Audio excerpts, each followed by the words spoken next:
Bonsoir tout le monde, merci d'être passé et bon matin le Québec et bonsoir la France et la Belgique. Nous sommes à côté de Copernicus, un objet qui va vers Copernicus, mais on voit un couvert. Quand je dis un couvert, j'ai aucune idée qu'est-ce que ça peut être, peut-être naturel bien sûr, mais ça peut aussi être qu'est-ce qui sort de la surface pour aller couvrir d'autres objets. Ça peut avoir été fait là très très longtemps. On regarde un objet qui arrive sur la surface. On parle de plusieurs différentes sortes de lumière sur la surface. Ça peut être des entités, ça peut être des ovnis, ça peut être quelque chose peut-être, je ne sais pas, créature biologique. Avez-vous vu? J'ai mis un rond autour de quelque chose qui vient de décoller sur la surface, qui a créé une lumière au loin. Ici encore, la manière que je vous montre l'intensité de lumière, c'est pour voir au-dessus un autre objet lancé. Il y a peut-être des affaires, c'est une théorie bien sûr, j'ai jamais de confirmation, qu'il pourrait y avoir quelque chose sur la surface qui lance des lumières. Pourquoi qu'on lance des lumières habituellement? Ici sur la Terre, on lance des lumières quand on a des guerres, on lance des missiles. Regardez l'objet arriver sur la surface de la Lune, mais pourtant, il vient de la surface de la Lune. C'est pas quelque chose qui semblerait-il d'avoir arrivé de très très haut. Comme que je vous ai montré le 9 septembre, qu'est-ce qui a écrasé sur la Lune, c'est pas pareil. Ça vient peut-être du côté noir, l'autre bord, the dark side, on ne le sait pas. Les fameux chemtrails que j'ai toujours, surtout de ce temps-ci, de la misère. Mais remarquez s'il vous plaît, quand vous voyez les chemtrails dans le ciel, s'ils cachent nécessairement la Lune ou le ciel.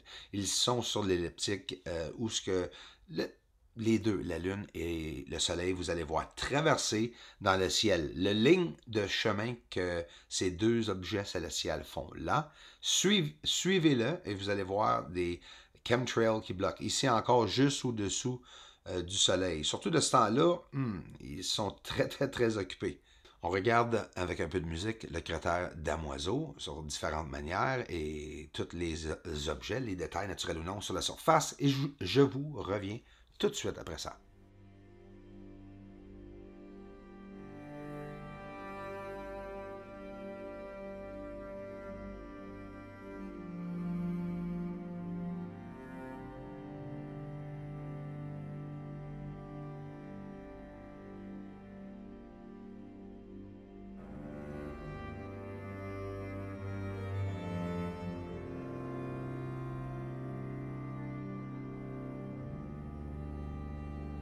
On se rapproche de très très près dans cette vidéo, avec beaucoup d'autres affaires, mais en même temps, on va voir la surface magnifique, pleine de couleurs.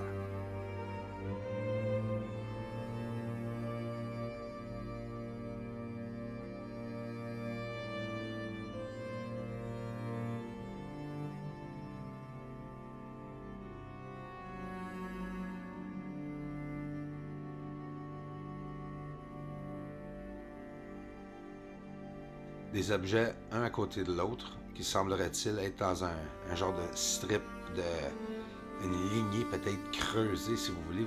On voit la symétrie dans la surface, on voit beaucoup d'objets construits.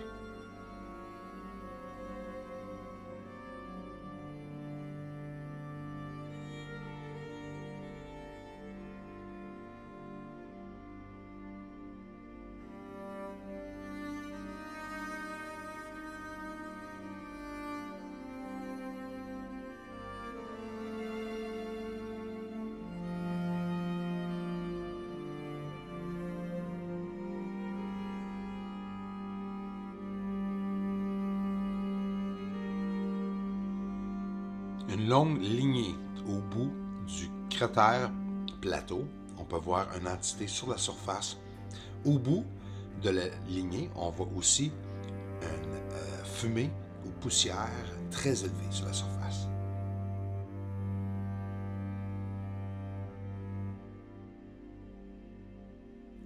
Une des traits de ovnis sur la surface de la Lune, ce sont ces ovnis carrés ou en forme carrée.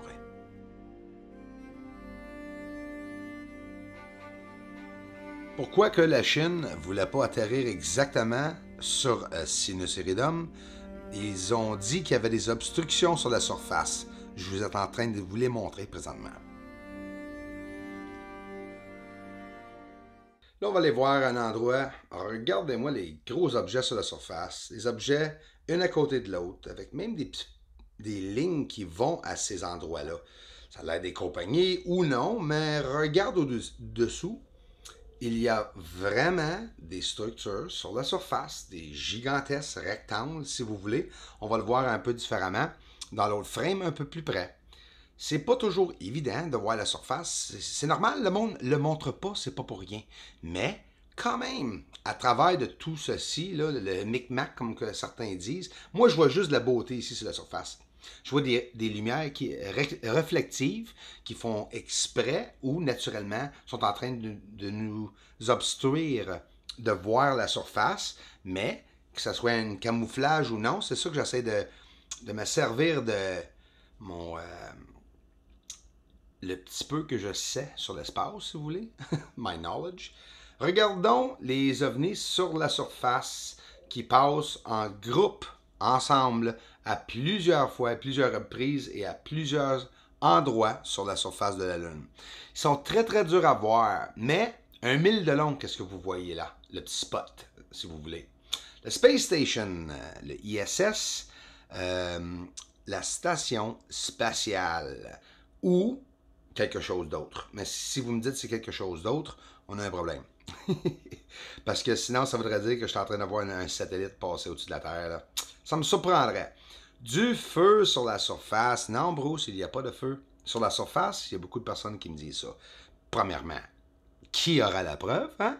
Il n'y a pas personne qui est capable de pogner la surface. Fait que ça me surprendrait que ce monde-là soit capable d'être crédible et qu'on les croie qu'il n'y a rien sur la surface. Ils sont même pas capables de nous montrer ceci sur la surface. Du feu! Eh oui, du feu jaune, pareil comme ici. Pas de couleur additionnée, pas de filtre ou de truquerie ou de fakeage. C'est vraiment des feux, des objets près, tout près de la surface de la Lune qui descendent à la surface. Fait que si vous me dites que c'est de la laser, ben ok, mais ils sont plusieurs. Ça, c'est-tu des tempêtes qu'on voit sur la surface? Je me le demande vraiment, est-ce que c'est une tempête? Encore cette vapeur ou poussière qu'on voit. Ça peut vraiment être des tempêtes aussi, hein? Si on considère ça comme théorie aussi. Qu'est-ce qu'il y arrive? C'est pas dur, il fait noir, tout le monde dit arrêtez de descendre les lumières. C'est mon but, c'est de vous montrer la surface. Ces objets-là, ces ovnis-là qui tirent des projectiles illuminés, ils ont la même réflectivité que la surface. Ils sont pratiquement impossibles à voir.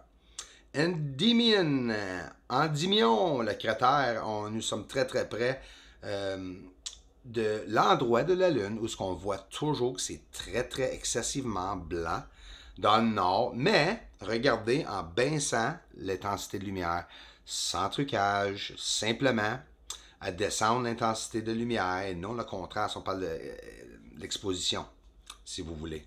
C'est pas tout à fait pareil en français, hein? C'est pas une exposition que je suis en train de faire. Mais de toute façon, regardez-moi les couleurs sur la surface. Nous sommes de très, très près.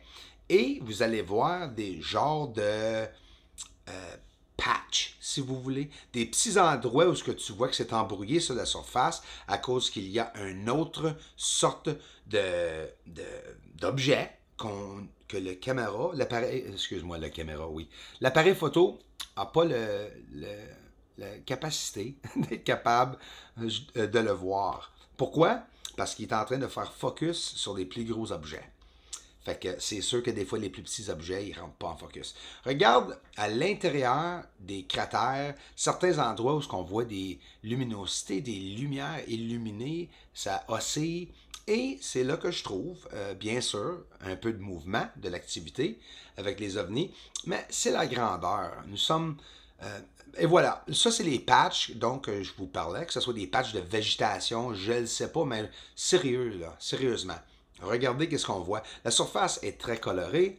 Vert, d'après moi, c'est la plupart des couleurs qu'on voit sur la surface. C'est cette verdure et ces patchs. Excuse-moi, ça a l'air des forêts. J'ai pas la preuve, mais c'est sûr et certain que moi le mentionner. Ça se peut que je me trompe, les amis, là. Il va y avoir du monde, comme sur ma chaîne anglais, qui vont dire Bruce confirme qu'il y a de la végétation. Et c'est pas ça que je fais. C'est seulement que des théories, mes amis. Je suis aussi curieux que vous, puis j'ai mes théories aussi. Et mes croyances. Le cratère Théophilus. Théophilus. On a une entité sur le côté du cratère qui se promène. On est juste sur le point de pixelation. Si je m'avance plus, ça va être dégueulasse. Je vais ruiner l'image. Mais vous voyez très clairement, diamètre de 100 km en passant, qu'il y a une entité à l'intérieur.